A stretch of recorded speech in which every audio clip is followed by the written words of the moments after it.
Taste the Daily. Hola! Your dream vacation to Thailand starts from 19,999 only with GT Holidays, South India's #1 travel brand. Hema கமிட்டியுடைய அறிக்கை, இந்த committee ரிப்போர்ட்டை நீங்க எப்படி பாக்குறீங்க? குறிப்பாக அரசியலே இந்த மாதிரி நடக்குதா சார்? அரசியலே கூட இந்த மாதிரியான ஒரு கசப்பான அனுபவங்கள் 1-2 பேருக்கு நேர்ந்திருப்பதாக நான் அறிகிறேன். நானே கேள்விப்பட்டிருக்கிறேன். நான் எந்த கட்சியை என்று நான் அடையாளப்படுத்த விரும்பவில்லை. கூவத்தின் கரையோரம் வசிக்கக்கூடிய குடிசைவாழ் மக்களுடைய அவல நிலையை மாற்ற முடியவில்லை. சென்னையிலே இருக்கக்கூடிய குண்டும் குழியுமான தெருக்களின் எண்ணிக்கை ஏராளமாக இருக்கிறது. அதை சீர் செய்ய முடியவில்லை. குப்பை நாறுகிறது. இத்தகைய பிரச்சனைகளில் கவனம் செலுத்த முடியாத அரசு, திறனற்ற அரசு. இப்போது இந்த கார் பந்தயம் தேவையா? உங்களுக்கு கார் பந்தயம் தான் முக்கியமா? ஆதன் நேயர்களுக்கு அன்பு வணக்கம். நீண்ட இடைவெளிக்கு பிறகு மூத்த பத்திரிகையாளர் துக்ளக் ரமேஷ் அவர்கள் நம்மோடு இருந்துள்ளார். வணக்கம் ரமேஷ் சார். வணக்கம். நல்லா இருக்கீங்களா சார்? நலம். அரசியலையும் தாண்டி சினிமா வட்டாரங்கள்ல ஒரு மிகப்பெரிய பூகம்பம் சுழன்று அடிக்குது. அதற்கு காரணம் ஹேமா கமிட்டியுடைய அறிக்கை.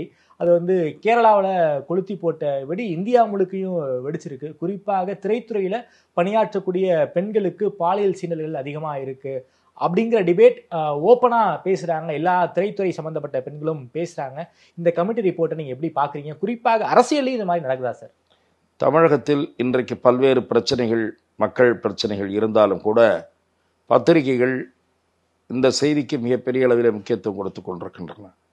அதற்கு காரணம் இது திரைத்துறையினர் சம்பந்தப்பட்ட பிரச்சனை என்பதுதான். திரைத்துறை என்பது மக்களை ஈர்க்கக்கூடிய ஒரு துறையாக இருக்கிறது.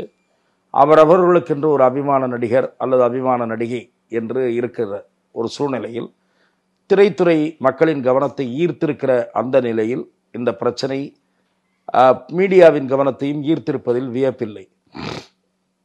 என்னை பொறுத்தவரை இது மாதிரியான குற்றச்சாட்டுக்கள் திரைத்துறையில் இருக்கக்கூடிய அல்லது வாய்ப்புகளை தேடுகிற பெண்களுக்கு ஏற்படக்கூடிய இம்மாதிரியான நெருக்கடிகள் என்பது பல காலகட்டங்களிலே செய்திகளாக வெளிவந்த ஒன்றுதான். இது ஒன்றும் புதிதல்ல. இப்போது வெளிப்படையாக கேரள திரையுலகில் பல பெரிய நடிகர்களை தொடர்புபடுத்தி யார் யாரெல்லாம் தயாரிப்பாளர்கள், நடிகர்கள் பாலியல் துன்புறுத்தல்களை கலைஞர்கள், சக கலைஞர்கள் மீது பிரயோகித்தார்கள் என்று மிக விரிவாக அந்த அறிக்கை பேசியிருப்பதாக நான் அறிகிறேன். அது விசாரணைக்கு உட்படுத்தப்பட வேண்டிய ஒரு விஷயம்தான். தமிழ் துறையில் கூட இந்த மாதிரியான குற்றச்சாட்டுகள் வந்திருக்கின்றன. இது ஒன்றும் புதிதல்ல. இங்கே அது அமுக்கப்பட்டு விடுகிறது. அதற்கு காரணம் கலைஞர்களும், அதாவது பெண் கலைஞர்களும் அது குறித்து பகிரங்கப்படுத்துவதில்லை. அண்மையிலே ஒரு நேர்காணலில் திருமதி குஷ்பு அவர்களும் திருமதி ராதிகா அவர்களும் தெரிவித்தது போல திரைப்பட கலைஞர்கள் அல்லது திரைத்துறையிலே வாய்ப்புகளை தேடி வருகிறவர்களாகட்டும் அல்லது ஓரிரு படங்களிலே ஒரு அறிமுகம் கிட்டுவதற்கான இந்த நெருக்கடிகளை சந்திக்கிற போதே அவர்கள் இது குறித்து வெளிப்படையாக பேச வேண்டும். பெண்கள் தான் அது குறித்து விழிப்போடும் ஒரு துணிச்சலோடும் முடிவுகளை எடுக்க வேண்டும். 4 பேர் அசிங்கப்பட்டால் மற்றவர்களுக்கு ஒரு பயம் வரும். ஆகவே அவர்கள் சொல்லியிருப்பது போல, குறிப்பாக திருமதி குஷ்பு அவர்கள் சொல்லியிருப்பது போல துணிவாக பேச வேண்டும். பேசி 4 பேரை எக்ஸ்போஸ் செய்தால்தான் இந்த மாதிரியான விஷயங்கள் இருக்கும். நான் அரசியலிலேயே கூட இந்த மாதிரியான ஒரு கசப்பான அனுபவங்கள் 1-2 பேருக்கு நேர்ந்திருப்பதாக நான் அறிகிறேன். நானே கேள்விப்பட்டிருக்கிறேன். நான் எந்த கட்சியை என்று நான் அடையாளப்படுத்த விரும்பவில்லை. அரசியலிலே வாய்ப்புகளை பெறுவதற்கு 1-2 பெண்கள் இம்மாதிரியான அழைப்புகளை எதிர்கொள்ள நேர்ந்தது என்று நான் நம்பத்தகுந்த நண்பர்கள் மூலம் என்னால் அதை உறுதியாக சொல்ல முடியும். ஆகவே இது எல்லா துறைகளிலும், எல்லா நிலைகளிலும் இருக்கக்கூடிய ஒரு பிரச்சனை என்றுதான் நான் பார்க்கிறேன். நிச்சயமாக இதற்கு கடுமையான ஒரு எதிர்வினையை பெண்கள் ஆற்ற வேண்டும். சட்டத்தின் முன் சம்பந்தப்பட்டவர்கள் நிறுத்தப்பட வேண்டும். அது மாதிரியான ஒரு சூழ்நிலையில் தான் இது நிறுத்தப்படும். நீங்கள் திரைத்துறை ஒரு கவனம் பெற்றிருக்கிற துறை, அது வருகிறது. ஆனால் அரசியலில் இருக்கிறது, தனியார் நிறுவனங்கள், பெரிய நிறுவனங்களில் இருக்கிறது என்று சொல்லுகிறார்கள். அதுவெல்லாம் அவ்வளவா வெளியே வருவதில்லை, எக்ஸ்போஸ் ஆவதில்லை. ஆனால் இன்றைக்கு இந்த பிரச்சனை அதிர்வலைகளை தோற்றுவித்திருப்பது என்பது ஒரு வகையில் வரவேற்கக்கூடியது என்று நான் பார்க்கிறேன். ஒரு இன்னொரு மீட்டுவா மாறி இருக்குன்னு எல்லாரும் சொல்றாங்க சார். அதுதான் இந்த மாதிரியான செய்திகள் ஒரு வகையில் மீடியாவுக்கு மற்ற விஷயங்களில் பின்னுக்கு போவது எனக்கு வருத்தம் அளித்தாலும் கூட பெண்கள் எதிர்கொள்கிற பாலியல் ரீதியான சீண்டல்கள், துன்புறுத்தல்கள் நிறுத்தப்படுவதற்கு இந்த செய்திகள் வெளிவருவது மட்டும் போராது. 4 பேர் 10 பேர் துணிந்து ஆங்காங்கே பேச வேண்டும்.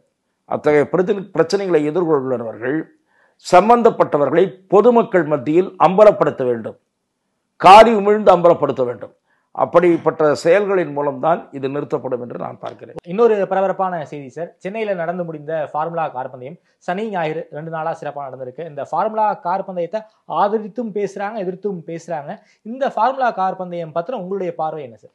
இது முதலில் சென்னையில் தலைநகரத்தில் மையமான பகுதியில் நடத்தப்பட்டிருக்க வேண்டுமா என்று எழுந்த பலத்த எதிர்ப்பு என்பது நியாயமான எதிர்ப்பு நான் என்று பார்க்கிறேன். கார் ரேஸ் நடைபெறுவதற்கென்றே ஒரு பகுதி இருக்கிறது, அங்கே நடத்திவிட்டு போக வேண்டியதுதானே. பேரிரைச்சலோடு தலைநகரின் மைய பகுதியில் இது நடத்தப்பட வேண்டிய அவசியம் என்ன? முதலில் இது மிகவும் முக்கியமான தலையாயமான ஒரு விஷயமா? இதன் மூலம் வெளிநாட்டு முதலீடுகள் வந்துவிட போகிறதா? இதன் மூலம் சென்னையினுடைய பெருமை உயர்ந்து விட போகிறதா என்று நான் கேட்கிறேன். கூவம் நாறிக்கொண்டிருக்கிறது, அதை சரி செய்ய முடியவில்லை உங்களால். கூவத்தின் கரையோரம் வசிக்கக்கூடிய குடிசை வாழ் மக்களுடைய அவல நிலையை மாற்ற முடியவில்லை. சென்னையிலே இருக்கக்கூடிய குண்டும் குழியுமான தெருக்களின் எண்ணிக்கை ஏராளமாக இருக்கிறது, அதை சீர் செய்ய முடியவில்லை. குப்பை நாறுகிறது. இன்னும் அடுத்த சில மாதங்களில் குப்பையை கொட்டுவதற்கு இடம் இருக்கிறதா என்கிற கேள்வி விசுரூபம் எடுத்திருக்கிறது தென் சென்னையில். இப்போது நீங்கள் தென் சென்னை புறநகர் பகுதியில், அங்கே OMR பகுதியில் குப்பையை சில இடங்களிலே கொட்டுகிறீர்கள். வட சென்னையில 1-2 இடங்கள் இருக்கிறது குப்பை கொட்டும் யார்டு, சில இடங்கள் இருக்கிறது, கொணங்கியூர்ல இருக்கு. இப்படிப்பட்ட குப்பை கொட்டுகிற யார்டெல்லாம் மிக விரைவில் வழிந்துவிடும், வேறு பகுதிகளை புதிதாக தேட வேண்டி வரும் என்று அபாய எச்சரிக்கையை சுற்றுச்சூழல் ஆர்வலர்கள் எழுப்பிக் கொண்டிருக்கிறார்கள். இத்தகைய பிரச்சனைகளில் கவனம் செலுத்த முடியாத அரசு, திறனற்ற அரசு, இப்போது இந்த கார் பந்தயம் தேவையா? உங்களுக்கு கார் பந்தயம் தான் முக்கியமா? என்ன வெற்றி பெருமை வேண்டி இருக்கிறது? அதுதான் நான் சொல்லுகிறேன். நடத்த வேண்டியிருந்தால் அதை அங்கே இருக்கக்கூடிய இருங்காட்டு கோட்டையில் போய் நடத்தி தொலைய வேண்டியதுதானே. தலைநகர் சென்னையில் என்ன அதற்கு விளம்பரம்? இன்னொன்று, இதில் யார் லாபம் அடைந்திருக்கிறார்கள் என்பது விரைவில் வெளிச்சத்திற்கு வர வேண்டும். சில சமூக ஆர்வலர்கள் இந்த கேள்வியை எழுப்பிக் கொண்டிருக்கிறார்கள். இந்த போட்டியை பற்றிய முழு உண்மைகள், நடத்துகிற ஒப்புதலை பெற்றவர்கள் யார், விளம்பரம் எப்படி வருகிறது, இந்த வருமானம், இதன் மூலம் கிடைக்கக்கூடிய வருமானம் அல்லது செலவு, இதெல்லாம் யார் என்பது வெளிப்படுத்தப்பட வேண்டும். இதில் அரசின் பங்கு என்ன தெளிவுபடுத்தப்பட வேண்டும். இது குறித்த எந்த தகவலும் அரசாங்கம் வெளிப்படுத்தவில்லை, எல்லாமே மூடுமந்திரமாக இருக்கிறது.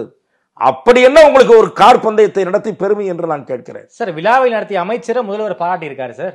அதுதான் சார், விளையாட்டை, இந்த பந்தயத்தை முன்னின்று ஆர்வத்தோடு ஏற்பாடு செய்தவர் விளையாட்டுத்துறை அமைச்சர். இரு வெளிநாடுகளிலே புகழ்பெற்ற பந்தயம் அதற்கு நிகராக வந்துவிட்டது என்று பீற்றிக் கொள்வதற்கு இந்த விழா நடக்கிறது. விளையாட்டுத்துறை அமைச்சர் முன்னின்று நடத்தினார். அவர் முதலமைச்சருடைய மகன், முதலமைச்சர் பாராட்டினார். நான் அந்த பாராட்டை அதில் தலையிட்டு விமர்சனம் செய்ய விரும்பவில்லை. ஆனால் தலைநகரின் மைய பகுதியில் தான் போக்குவரத்துக்கு இடைஞ்சல், பல மணி நேரம் பலர் அவதிப்பட்டிருக்கிறார்கள். எனக்கு தெரிந்து சென்னையின் ஒரு பகுதியிலிருந்து இன்னொரு பகுதிக்கு போக முடியாமல் பலர் அவதிப்பட்டதாக என்னிடம் தெரிவித்தார்கள். 1 மணி நேரத்தில் சென்று வேண்டிய இடத்திற்கு நான் 3.5 மணி நேரம் கழித்து சென்று சேர்ந்தேன் என்று ஒருவர் சொன்னார். ஒரு நிகழ்ச்சி ஆரம்பிக்கிற டயத்துக்கு முன்கூட்டியே போய்விடுவதும், இந்த போட்டியும் கணக்கிட்டு நான் வீட்டிலிருந்து புறப்பட்டேன். இந்த போட்டி நடைபெறுகிற காரணத்தால் 1 மணி நேரம் நான் தாமதமாகும் என்று நினைத்தேன். ஆனால் நிகழ்ச்சி முடிவடையும் தருவாயில் தான் நான் போனேன் என்று ஒரு நண்பர் என்னிடத்தில் தெரிவித்தார். இப்படி பலர் பிரச்சனைகளை சந்தித்திருக்கிறார்கள். திரு பழக்கருப்பையா கூட சொன்னார், ஒரு பொதுக்கூட்டத்திற்கு அவர் 2.5 மணி நேரம் தாமதமாக போனதாக ஒரு பேட்டியிலே நேர்காணலில் அவர் கூறியதை பார்த்தேன். இப்படிப்பட்ட சித்திரவதைகள், அனுபவங்கள் பலருக்கும் நேர்ந்திருக்கிறது. அதனால் தான் நான் சொன்னேன், இதை இருங்காட்டு கோட்டையில நடத்தி தொலைத்தால் என்ன என்று நான் அதனால் தான் கேட்கிறேன். ஆகவே தான் நான் சொல்லுகிறேன், சென்னை நாறிக்கொண்டிருக்கிறதே, அதை பற்றி சிந்தித்தீர்களா? இதை நடத்தியதனால் உங்களுக்கு பெருமை வந்துவிடுமா? சென்னையின் இன்னொரு பக்கத்தை பத்திரிகைகள், மீடியா வெளிச்சம் போட்டு காட்டாமல் இருந்து விடுமா, அல்லது யாரும் பேசாமல் இருந்து விடுவார்களா? ஆகவே கார் ரேஸ் என்பது பீற்றிக் கொள்வதற்காக நடத்தப்பட்ட ஒரு நிகழ்ச்சி என்று நான் பார்க்கிறேன். பாஜகவை சேர்ந்த ஒரு சிலரே இந்த கார் ரேஸ் நடத்துறத வரவேற்று பேசியிருக்காங்களே சார். இது அவர்களுடைய விளையாட்டு பிரிவுக்கு விளையாட்டுத்தனமாக இந்த விஷயம் தோன்றி இருக்கிறது. மக்கள் பிரச்சனைகளை பற்றி பாரதிய ஜனதா கட்சியினுடைய மாநில தலைவரோ அல்லது பொறுப்பு இப்போது நியமிக்கப்பட்டிருக்கிற பொறுப்பு குழுவோ பேசிக் கொண்டிருக்கும். இன்னொரு பிரிவு முதலமைச்சருக்கும் அல்லது உதயநிதி அவர்களுக்கும் வாழ்த்து சொல்லிக் கொண்டிருக்கும் என்றால் பாஜகவில் குழப்பம் தடுமாற்றம் என்றுதான் நான் பார்க்க வேண்டியிருக்கிறது. அண்ணாமலை அவர்கள் லண்டன் போன பிறகு தமிழ்நாடு பாஜகவில் குழப்பம் தான் இருக்கா என்ன? இல்ல, இது இப்படிப்பட்ட அறிக்கைகள் பிதற்றலாகத்தான் நான் பார்க்கிறேன். Okay sir. தமிழக முதல்வர் அவர்கள் முதலீடுகளை ஈர்ப்பதற்காக அமெரிக்கா போயிருக்காங்க. கிட்டத்தட்ட இந்தியன் எம்பசி தான் அவரை வந்து வரவேற்று மிக சிறப்பான வரவேற்பையெல்லாம் கொடுத்துருக்காங்க. இந்த புரோட்டோகாலை ஃபுல்லாக இந்தியன் எம்பசி தான் பார்த்து கொண்டு இருப்பதாக தகவல். சிஎம் உடைய இந்த வெளிநாட்டு பயணத்தை ஒரு பத்திரிகையாளராக எப்படி சார் பார்க்குறீங்க? முதலமைச்சருடைய வெளிநாட்டு பயணம் முதலீடுகளை ஈர்ப்பதற்காக என்று கூறப்பட்டு அவர் போயிருக்கிறார். அவர் திரும்பியதற்கு பிறகு விரிவான அறிக்கை அளிக்கப்படும் வரை அவசரப்பட்டு நான் விமர்சிக்க விரும்பவில்லை. அதே சமயம் ஊடகத்திலே வந்திருக்கிற சில செய்திகளும் கவனத்திற்குரியவை.